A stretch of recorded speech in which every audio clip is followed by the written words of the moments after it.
Ooh. Ugh. Bit of a weird one. So this is my Robin Wedge, and that's about all I know about it in terms of like the name of the thing. I used to be really lucky as a kid with like raffles and contests and stuff. And one of the music camps I was in, they would like raffle off like a guitar or like something every session or whatever. So I'd go to all of these. They were like 3 times a year, and I'd win stuff more often than like anyone normally should. But it really sucks that I ran out all of my luck when I was like 14 and not using it like right now. Anyway, this is the first thing that I ever won from them at my first workshop I ever did when I had the worst haircut I've ever seen. And yeah, so I think Robin was big for making guitars in like the 80s from any research I did. Like Jimmy Vaughn and Stevie Ray Vaughan played them before they got affiliated with Fender, as far as I remember. But now the company doesn't make guitars anymore. I don't know when they stopped making guitars. But now they just make pickups if they're still in business. So they're Rio Grande pickups now. Maybe I should do more research. Every time I try and Google information about this guitar, I just get like images of like shoes.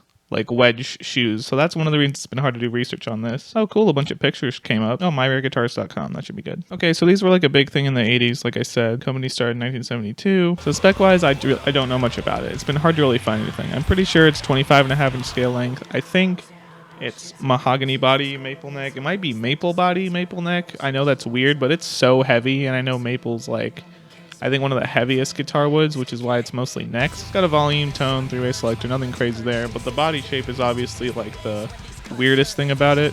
And I think it might have kickstarted my love for the reverse headstock because I really like reverse headstocks now. But yeah, I figure this is a guitar that, you know, you see a lot, and I think demos of it are usually in more of the classic styling.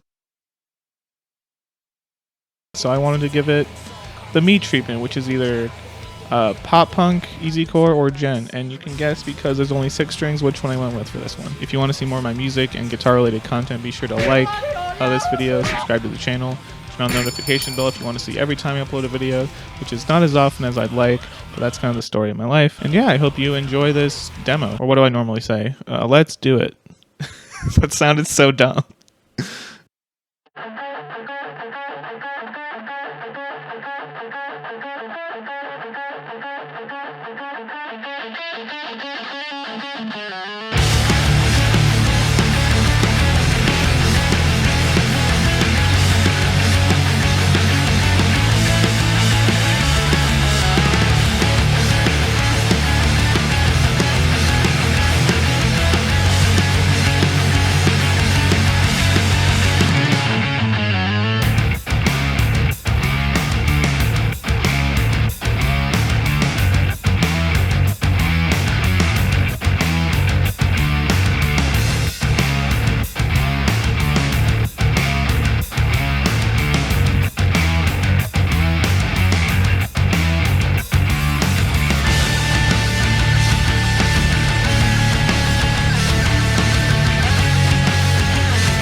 All right, post-demo things. I had kind of an on-off relationship with this guitar. Someone, I'm guessing, modified it with a Kaler. I doubt it originally came with a Kaler, just from like the Stratty history, or maybe because it's so much weirder than like a Strat or anything, they decided to put a Kaler on it and just go full in on the weird factor. But I've had times where like, oh, I don't like how it plays, or like, oh, it's not staying in tune, it's not sounding high, like blah blah blah, things like that. But I've never been able to like get rid of it. Like, it has a lot of sentimental value to me, and it just reminds me of like a time in my life where, you know, playing music was like my favorite thing. It's still one of my favorite things, of course, but just like a simpler time, a better time. I don't use it very much because I mostly keep it in standard, because to me it's like a shred 80s guitar, and I don't write a lot of stuff like that. But I think it's nice to have around for like jamming with people, or like doing covers and stuff like that, because stuff sometimes in standard. This one was like the first, like, I'd call like high-end guitar I've ever got.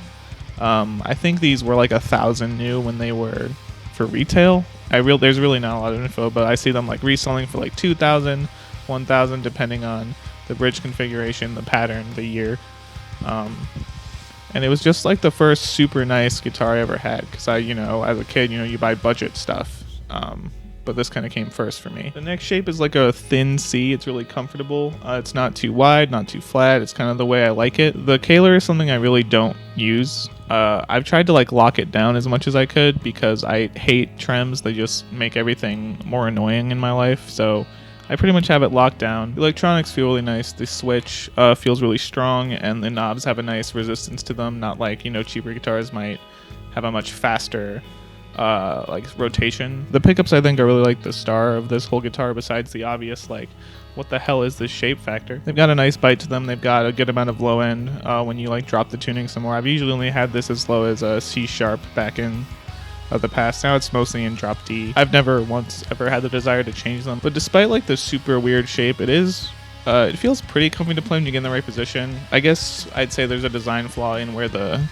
input jack is. It's like right where you'd have to put your leg for it to be comfortable, so you kind of have to stab into your own thigh to get it to I guess sit right and not bend your cable. I don't know if there's much else to say about it. They're really rare, from the 80s. I'm not usually a vintage guitar guy, but this has just always been with me and represents like a cool time in my life that I like to look back on. I hope you enjoyed this look at one of the weirder guitars in my collection, if not the weirdest. If you do ever come across one, maybe give it a try, see what you think. As far as modern guitars go, I think they're pretty standard in terms of spec. But anyway, like, subscribe, comment, whatever you want to do. Love to hear your thoughts on how this guitar sounded. Would you want to play it? Would you want to own something this awkwardly shaped and heavy? But yeah, until the next video.